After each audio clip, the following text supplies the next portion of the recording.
The summer air was hot and sticky as crowds of people moved around Buckingham Palace. Sunlight bounced off cameras and phones as tourists tried to get the perfect picture. Among them was Emma Taylor, a woman from a small town in America who had saved for 5 years to visit London. Emma was different from the other tourists that day. While others laughed and posed for silly photos, she walked with slow, careful steps. Her eyes never left the tall royal guard standing by the palace gate. The guard wore the famous red coat and tall black hat. His name was Michael Bennet, though no one in the crowd knew this. Michael had been a royal guard for 3 years. He was good at his job. He never smiled, never moved, and never reacted to the hundreds of tourists who tried to make him laugh each day. But as he stood in the heat that afternoon, he felt something strange. A chill ran down his spine even as sweat formed on his brow. Emma moved closer to him. The crowd seemed to part for her, though no one noticed this odd detail. She was 30 feet away, then 20, then 10. Her hands began to shake. At first it was small trembles, but soon her whole body shook like a leaf in the wind. Tears filled her eyes and ran down her face. Other tourists started to notice. Some took a step back. Others whispered to each other. A few even pointed their cameras at Emma instead of the guard, sensing something unusual was happening. A mother pulled her children away, moving them back into the safety of the crowd. Michael saw Emma clearly now. His training told him to stay still, to keep looking forward, to ignore everything. But something about this crying woman made his heart beat faster. He had seen thousands of tourist faces, but hers seemed familiar somehow, like he had seen her in a dream or an old photograph. Emma stopped 3 feet from Michael. Her tears fell faster now, dropping onto the pavement. Her lips moved, forming words that no one else could hear.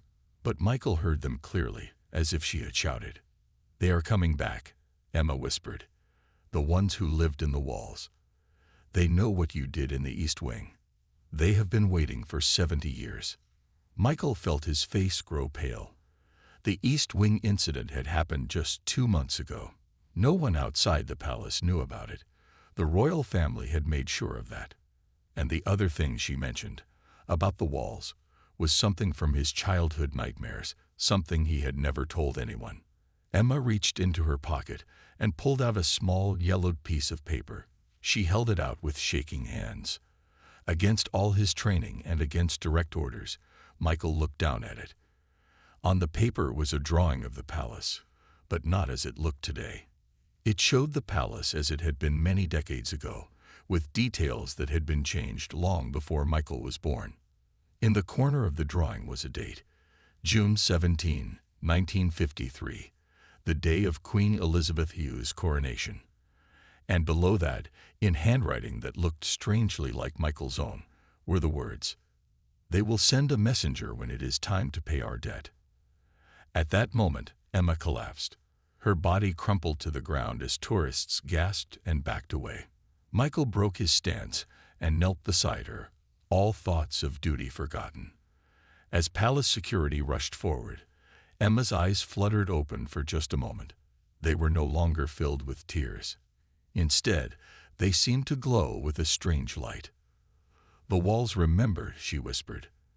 Then her eyes closed again as medical staff arrived, and the crowd was pushed back. Michael stood up slowly, the yellowed paper clutched in his hand. No one had seen him take it. As he returned to his post, he slipped it into his pocket, knowing that what had just happened was only the beginning of something much darker. The palace security room was cold and plain. 4 gray walls surrounded a metal table where Emma sat quietly. The shaking had stopped. Her face was dry now. No more tears. 2 royal security officers watched her from across the table while a doctor checked her blood pressure. Captain James Wilson entered the room. He was head of palace security, a tall man with gray hair and sharp eyes that missed nothing. He nodded at the doctor who stepped back from Emma. "How are you feeling, Miss Taylor?" Captain Wilson asked. Emma looked confused. "I am fine. Why am I here? Did I do something wrong?" The security officers looked at each other. This was not what they expected. The woman sitting calmly before them seemed nothing like the shaking, crying person who had collapsed outside. "Do you remember speaking to one of our guards?" Captain Wilson asked. Emma shook her head. "No. I remember taking photos of the palace. Then I felt dizzy. Next thing I knew, I was being carried here." She touched her head. "Did I faint?" Outside the room, Michael stood with his commander. Through a one-way glass, they watched Emma talking to Captain Wilson. Michael had been removed from his post after the incident. The yellowed paper from Emma burned in his pocket, but he had told no one about it. "Have you ever seen her before today?" the commander asked. "No, sir," Michael said. His voice was steady, but his mind raced. How did this stranger know about the East Wing? Only 5 people were told about what happened there 2 months ago. Michael was one of them. Back in the interview room, Captain Wilson showed Emma her passport. "You arrived in London 3 days ago. Where were you staying?" "The Waverley Hotel on Oxford Street," Emma said. "And what brought you to London?" he asked. "Just tourism. I always wanted to see England." Emma's voice was normal now, her eyes clear. "Can I ask what happened? Why all these questions?" Instead of answering, Captain Wilson slid a photograph across the table. It showed Emma standing in front of Michael, her face twisted with emotion, tears streaming down her cheeks. "This was you 90 minutes ago," Captain Wilson said. "You approached our guard, began shaking and crying, then said things you should have no way of knowing." Emma stared at the photo. "That does not look like me. I mean, it is me, but I would never act that way." She looked up, frightened now. "I do not remember any of this. What did I say?"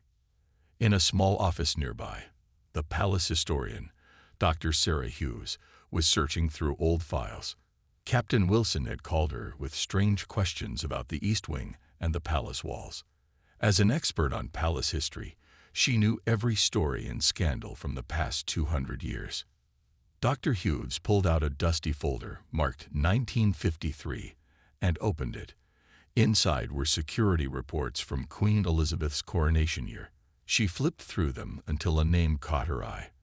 Her breath stopped for a moment. "Emma Taylor," she read aloud. The report described a woman with the same name who had been removed from the palace grounds on June 17, 1953. The reason listed was unusual behavior near the East Wing. Dr. Hughes reached for her phone to call Captain Wilson. As she did, all the lights in her office went out. In the darkness, she heard a soft scratching sound, like fingernails dragging across the walls. Meanwhile, Michael had been dismissed by his commander. Instead of going to the guards' quarters, he walked to a quiet corner of the palace garden. There, hidden from security cameras, he finally took out the yellowed paper Emma had given him. In the fading evening light, he noticed something he had missed before. The drawing was changing. The ink seemed to move on the page, shifting to show different parts of the palace. And now, a small red dot appeared on the East Wing, growing larger as Michael watched, like a stain of blood spreading across the paper. Night fell over Buckingham Palace. Most tourists had gone, leaving the grounds quiet and still. Emma sat alone in a small guest room. After hours of questions, Captain Wilson had decided she was not a threat.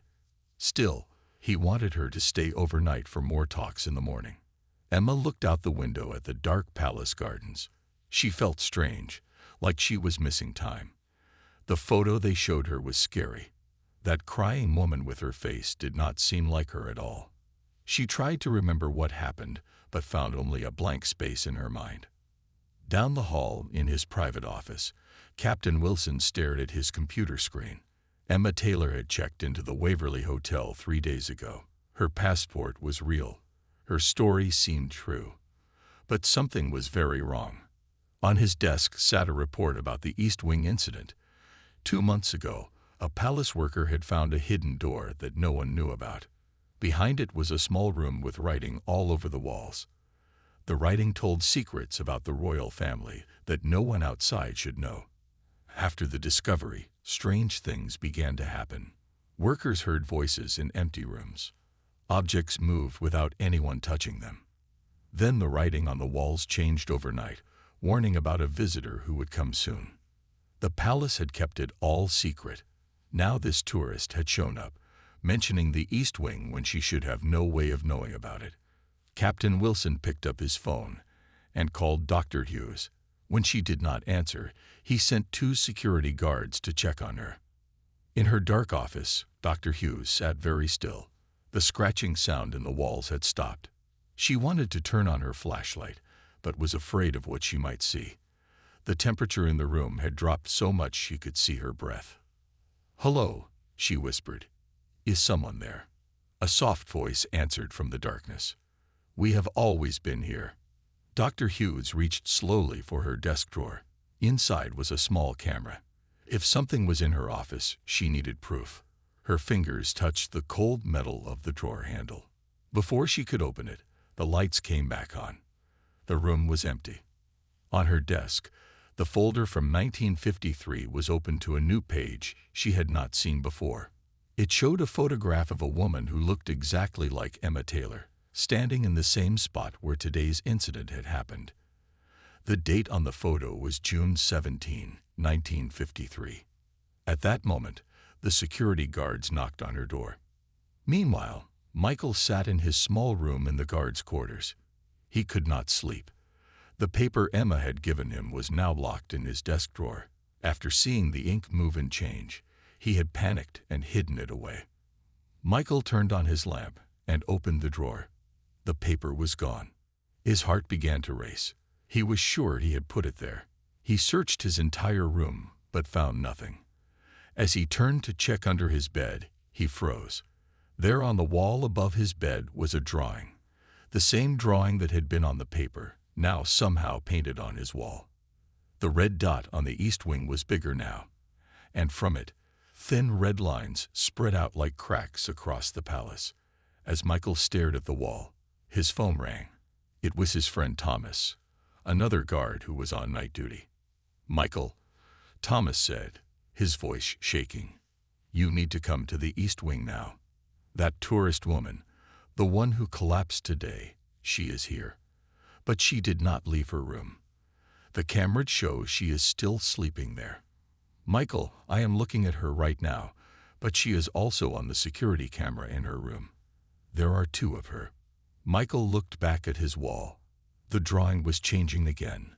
A small stick figure had appeared near the East Wing. Next to it, someone had written a name. Michael. Outside his window, a soft rain began to fall on the palace grounds. In the wet soil of the garden, right where Michael had stood to look at the paper, small red flowers were growing, even though it was the wrong season for them. By morning, the entire palace would be surrounded by a ring of blood-red blooms. Michael ran through the quiet palace halls. His footsteps echoed as he rushed toward the East Wing. The night guards watched him pass with curious eyes, but no one stopped him. His mind raced with questions. How could Emma be in 2 places at once? He found Thomas standing in a long hallway. The tall windows let in pale moonlight that cast strange shadows on the walls. Thomas looked scared. His face was white, and his hand shook as he pointed down the hall. "She was right there," Thomas whispered, "standing in front of the old door. The one they found 2 months ago. She was just staring at it. I called out to her, but she did not answer." "Where is she now?" Michael asked, looking around the empty hallway. "She walked through the door," Thomas said. His voice trembled. "Not opened it. Through it. Like she was made of smoke." Michael felt cold fear crawl up his spine. He walked slowly to the door Thomas had pointed to. It was an old wooden door with a heavy iron lock. This was the hidden door from the East Wing incident. Behind it was the room with the writing on the walls. After they found it, the palace had locked it up and told everyone to stay away. The door was still locked. Michael touched the cold metal and pulled his hand back quickly. It felt wrong somehow, like it was humming with energy. At that moment, his radio crackled. It was Captain Wilson. "Bennett, where are you?" the captain asked. East Wing, sir, Michael answered, with guard Thomas. Why? You are supposed to be off duty. Before Michael could answer, another voice broke in. It was one of the guards sent to check on Dr. Hughes. Captain, we have a situation in the historian's office, the guard said. Dr. Hughes is gone. The window is open, but we are on the 3rd floor. There is no way she could have left that way. Michael and Thomas looked at each other. More strange things were happening. And sir, the guard continued, there is writing all over her walls. It was not there when we checked her office earlier. Michael felt a chill. Writing on the walls, just like in the hidden room. What does it say? Captain Wilson asked. There was a pause before the guard answered. It says, the walls remember over and over again. Michael froze. Those were the exact words Emma had whispered when she collapsed. The walls remember. Captain Wilson ordered all guards to search the palace. Michael and Thomas were told to check on Emma in her guest room. As they walked, Michael told Thomas about the paper Emma had given him and how it had disappeared. And now it is on my wall, Michael said, with my name written on it. Thomas looked worried. What does it mean? I do not know, Michael admitted. But it all started with the East Wing incident. They reached Emma's room and knocked. There was no answer. Thomas used his key to open the door. Emma was inside, sleeping peacefully on the bed. The security camera in the corner showed the same scene. How can she be here and in the East Wing at the same time? Thomas whispered. Michael stepped closer to the bed. Something was not right. He reached out and touched Emma's hand. It was ice cold. Suddenly, Emma's eyes opened, but they were not the same eyes from earlier. These eyes were cloudy and old, like they belonged to someone who had lived for hundreds of years. You opened the door, she said in a voice that did not sound like her own. You let us back into the world. Michael stepped back. Who are you? Emma sat up slowly. Her movements were stiff, like a puppet with strings. We lived in the walls, she said, watching, waiting. For centuries, we watched the palace and all its secrets. Then they built a room to keep us in, but now we are free again, thanks to you. Thomas grabbed Michael's arm. We need to call Captain Wilson. But before they could move, the lights went out. In the darkness, they heard Emma's voice, now coming from all around them. The walls remember everything.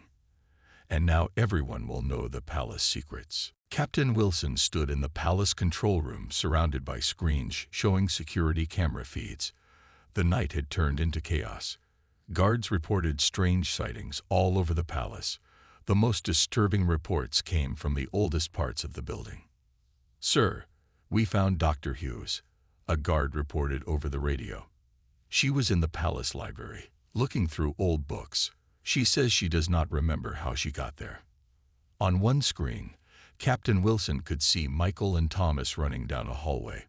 They had reported that Emma was possessed by something that lived in the walls. It sounded crazy, but after everything that had happened, Wilson was ready to believe almost anything. Lock down the palace, he ordered. No one comes in or goes out until morning. Dawn was still hours away. Outside, the ring of red flowers around the palace grounds had grown larger. Palace gardeners were baffled. Flowers did not grow this fast, especially not at night. In the library, Dr. Hughes sat at a large table covered with open books. Her hand shook as she turned pages. After being found wandering among the shelves, she had insisted on staying to research. She needed to understand what was happening. Here it is, she said to the guard watching her. She pointed to a page in an old book about palace history. In 1789, when they were expanding the East Wing, workers found something in the walls. The record does not say what, but construction stopped for 3 months while the king's advisors dealt with it. The guard looked confused. What does that have to do with now? Dr. Hughes turned more pages. There is a pattern. Every few decades, strange things happen in the palace. People hear voices from the walls. Writing appears in locked rooms. And always, There is a visitor who comes to the palace and acts strangely. She looked up, like Emma did today. Meanwhile, Michael and Thomas had reached the palace security office. Emma was there, sitting calmly in a chair. Captain Wilson had ordered guards to bring her there after Michael and Thomas reported what happened in her room. She looked normal now, her eyes clear, her voice her own again. "I do not remember anything," she told Michael. "One minute I was asleep. The next I was being brought here." Michael did not trust this calm version of Emma. He had seen her other side, the ancient eyes, the voice that seemed to come from everywhere. "Captain Wilson wants us all in the control room," Thomas said. "Dr. Hughes has found something." As they walked through the palace halls, Michael noticed something strange. The walls seemed different. The wallpaper pattern appeared to shift slightly when he was not looking directly at it, and once he thought he saw handprints pressing outward, as if someone was pushing from inside the wall. He blinked, and they were gone. In the control room, Dr. Hughes explained what she had found in the old books. The palace had secrets that went back centuries. The walls themselves seemed to absorb the history that happened within them. "The East Wing incident 2 months ago," she said. "Tell me exactly what happened." Captain Wilson hesitated. This was classified information, but too many strange things were happening to keep secrets now.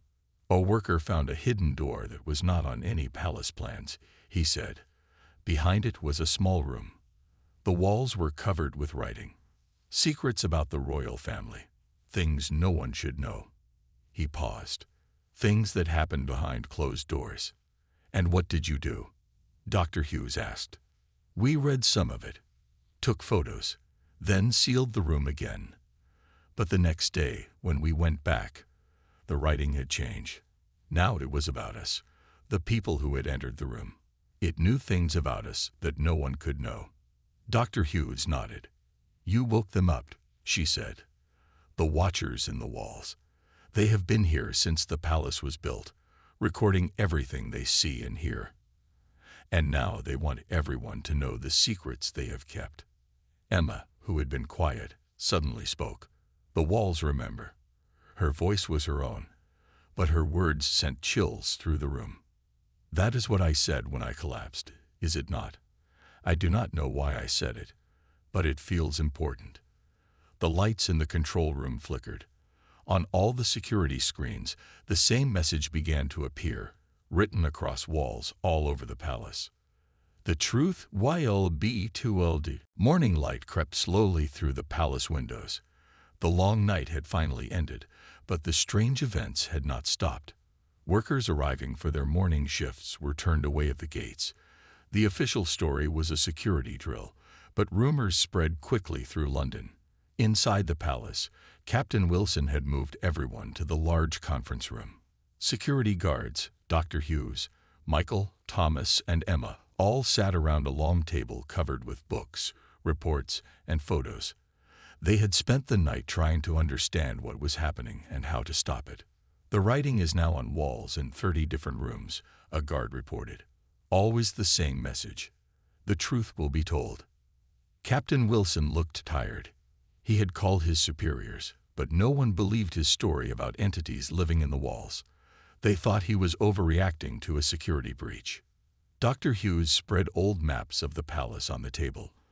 "I found references to a network of spaces inside the walls. Not regular passages, but narrow gaps created when the palace was expanded over the centuries, like layers of history pressed together." "But what is living in there?" Thomas asked. "Ghosts." Dr. Hughes shook her head. "Not ghosts exactly. More like impressions. The walls of old buildings like this absorb the events that happen around them. All the secrets, lies, and hidden truths. Usually these impressions stay quiet, but sometimes they find a way to make themselves heard." Emma looked at her hands. She had been quiet most of the night, afraid of what might happen as she spoke. "Why me? Why did they use me to deliver their message?" "Some people are more sensitive to these impressions," Dr. Hughes explained. "Throughout history, there are records of visitors who came to the palace and had experiences like yours. They became vessels for the voices in the walls. Michael thought about the paper Emma had given him, now a drawing on his wall. The map showed the east wing with a red mark. That must be the hidden room where this all started. Captain Wilson nodded. We need to go back there. Maybe sealing it again will stop all this. They formed a small group to visit the east wing. Captain Wilson, Dr. Hughes, Michael, and 2 armed guards. Emma begged to come too. I am part of this now, she said. Maybe I can help. They walked through quiet hallways. The palace felt different in the morning light, less frightening but still strange. The walls seemed to watch them pass. When they reached the hidden door in the east wing, they found it unlocked. Captain Wilson was sure it had been locked the night before. The heavy iron lock now lay broken on the floor. Be careful, he warned as he pushed the door open. The room beyond was small and dark. When they turned on their flashlights, they gasped. Every inch of the walls was covered with writing. Not in pen or paint, but pressed outward from inside the wall, as if invisible fingers had pushed the patterns through. Dr. Hughes stepped forward, reading the words. These are secrets, things that happened in the palace over centuries. Royal arguments, hidden affairs, political plots, private moments that were never meant to be known. As they moved deeper into the room, the writing began to change before their eyes. Words shifted and reformed, now telling new stories. To their horror, they recognized these new tales. They were secrets from their own lives. Michael saw his own name appear, followed by words describing a mistake he had made years ago that no one knew about. Captain Wilson saw details of his divorce that he had never shared. Dr. Hughes saw references to research she had hidden away. Emma stepped back, pressing against the door.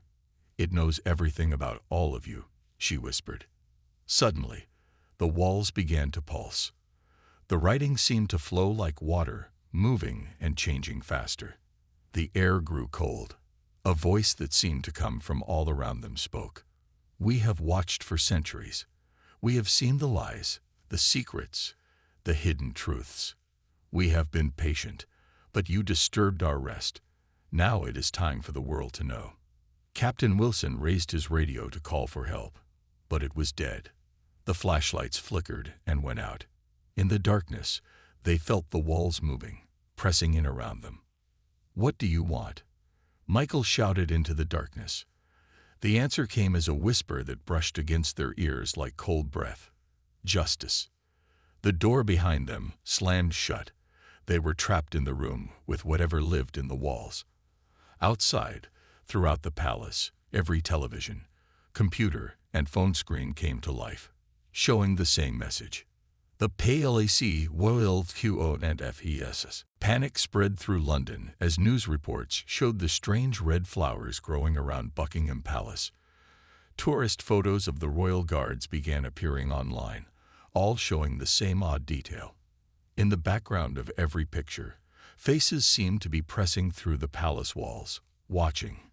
Inside the hidden room in the East Wing, Captain Wilson and the others were still trapped.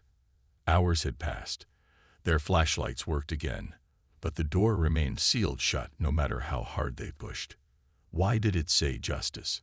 Thomas asked, his voice shaking. What does that mean? Dr. Hughes sat on the floor, reading the ever-changing words on the walls. I think I understand now, she said slowly. The entities in the walls, they have been watching and recording everything for centuries.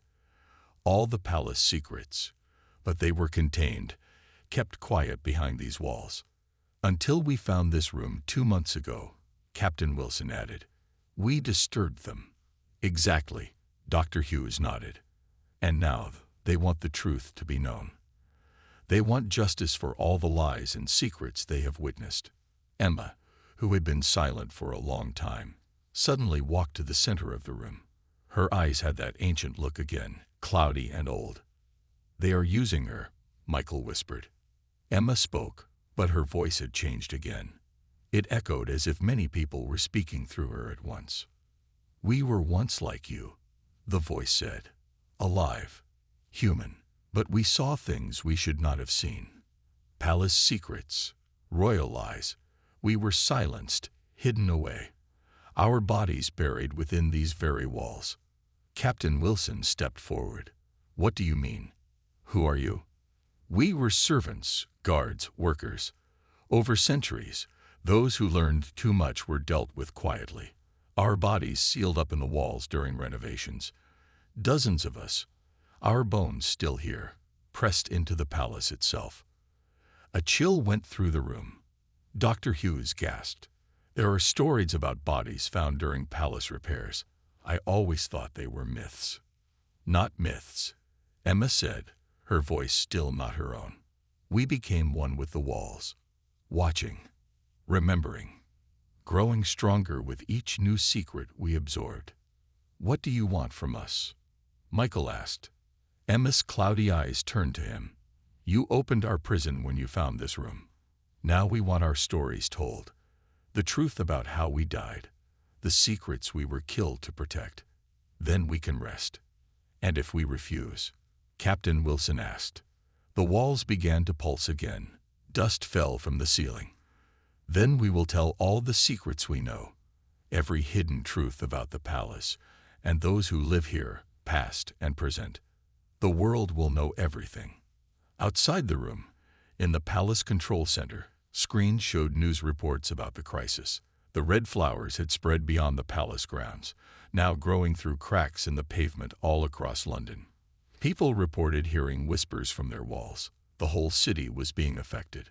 The Prime Minister had arrived at the palace, demanding to know what was happening. No one could tell him about the entities in the walls. It was too unbelievable. Back in the hidden room, Captain Wilson made a decision. Tell us what you want us to do. How can we help you rest? Emma, or whatever was speaking through her, walked slowly around the room, touching the walls. Beneath the palace, in the oldest foundations, our remains are hidden. Find them, honor them, tell the world the truth about how we died. That would cause a scandal, Captain Wilson said. It could damage the monarchy. That is the price of justice, the voices said through Emma. We have waited centuries. We will wait no longer. The walls shuddered. Cracks appeared in the ceiling. The entire palace seemed to tremble. We must decide quickly, Dr. Hughes warned. I think the palace itself is in danger. Captain Wilson looked at the others, then back to Emma. Her face was blank, waiting for his answer. Very well, he said finally. We will find your remains. We will tell your stories. The truth will be known. As soon as he spoke these words, the door to the room swung open. In the hallway outside, palace staff stood frozen in shock as they watched writing appear on every wall, floor, and ceiling. Emma collapsed. Michael caught her before she hit the floor. Her eyes were normal again, confused and frightened. What happened? She asked. Why is everyone looking at me like that? Before anyone could answer, an urgent call came through on Captain Wilson's radio. The Prime Minister needed them immediately. Ground-penetrating radar had found something beneath the palace foundations. Something that should not be there. Rain fell on London as workers carefully dug beneath the palace foundations. The dig site was hidden from public view by large screens. Official statements called it emergency repair work, but rumors spread quickly through the city. 3 days had passed since the events in the hidden room. The writing on the palace walls had faded but not disappeared completely. The strange red flowers had stopped spreading but still formed a perfect circle around the palace grounds. Michael stood under an umbrella, watching the dig. He had not slept much since that night. The drawing on his wall was still there, changing slightly each day, showing the progress of the dig. Captain Wilson approached, looking grim. They found another one, he said quietly.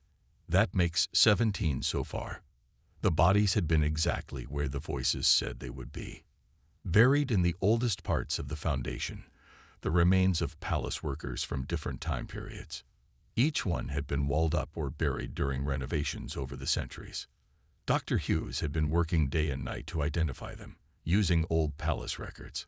She had already matched several names to missing servants from the 1700s and 1800s.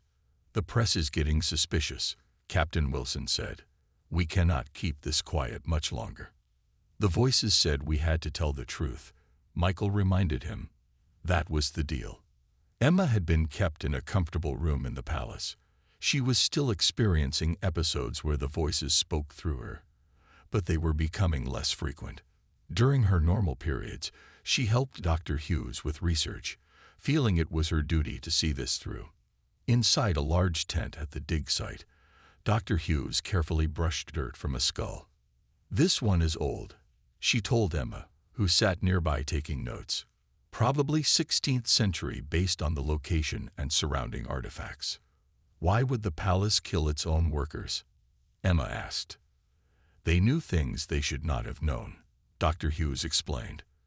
"Royal secrets, political plots, scandals that could have damaged powerful people. Back then, silencing someone permanently was simpler than it is today." A young archaeologist rushed into the tent. "Dr. Hughes, we found something you need to see." They followed him to a newly opened section of the dig. There, partially exposed in the earth, was a small wooden box. "We did a scan of it," the archaeologist said. "It contains papers, still intact thanks to the dry conditions down there."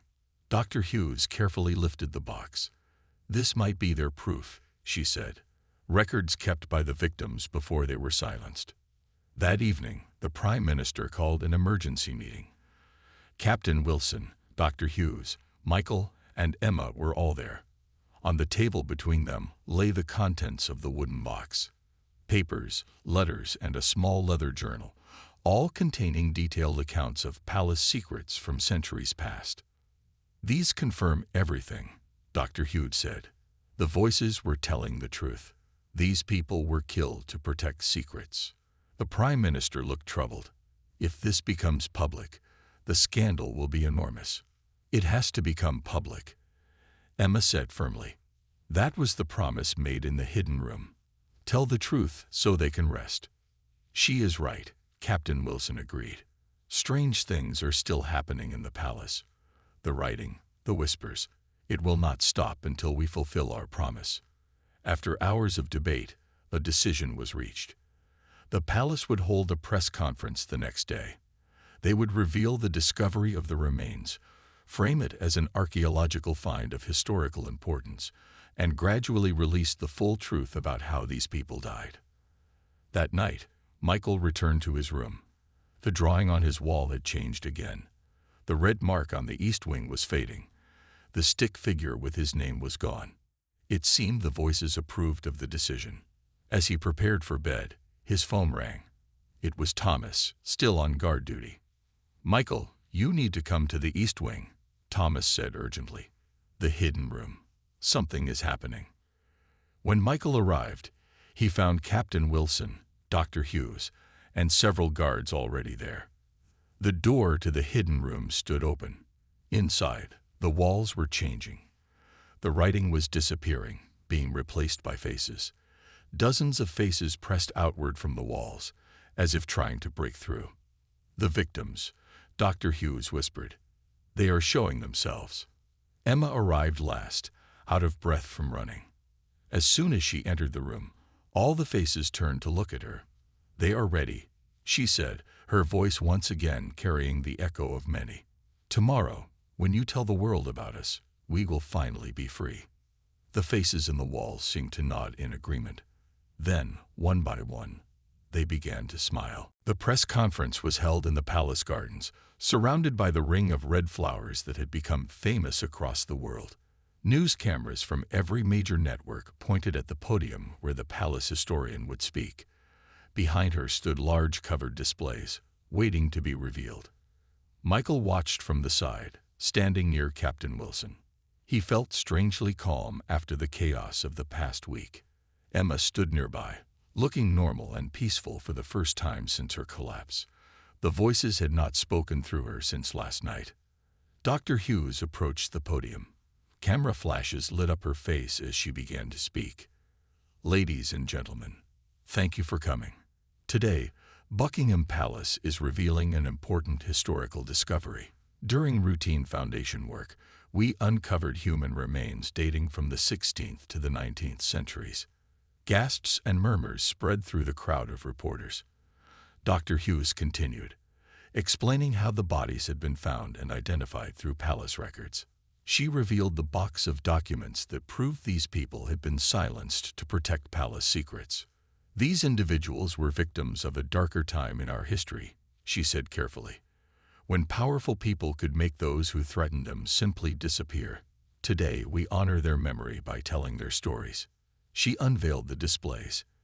Each showed information about the victims, their names, their roles in the palace, and what secrets they likely knew that led to their deaths. It was a carefully managed version of the truth, framed as historical research rather than a supernatural event. As Dr. Hughes spoke, Michael noticed something happening to the palace walls behind her.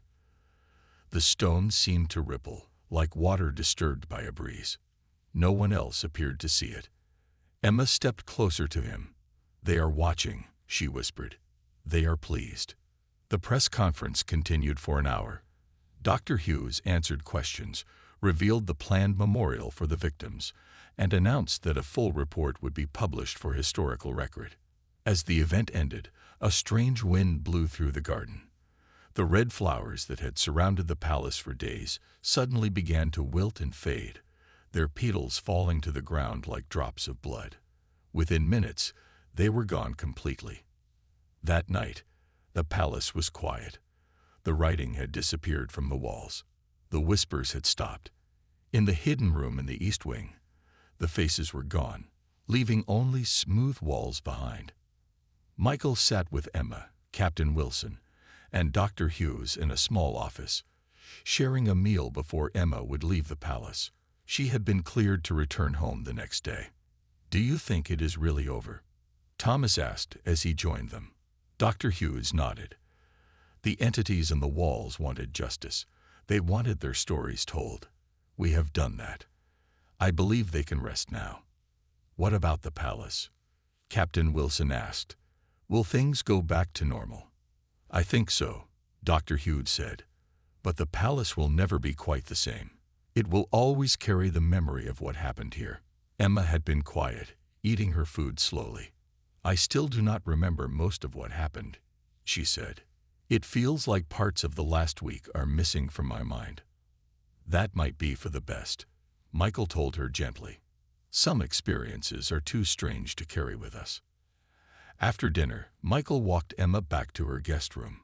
It would be her last night in the palace before returning to her normal life. They stopped at her door. "Will you be all right?" he asked. "After everything that happened?" Emma smiled.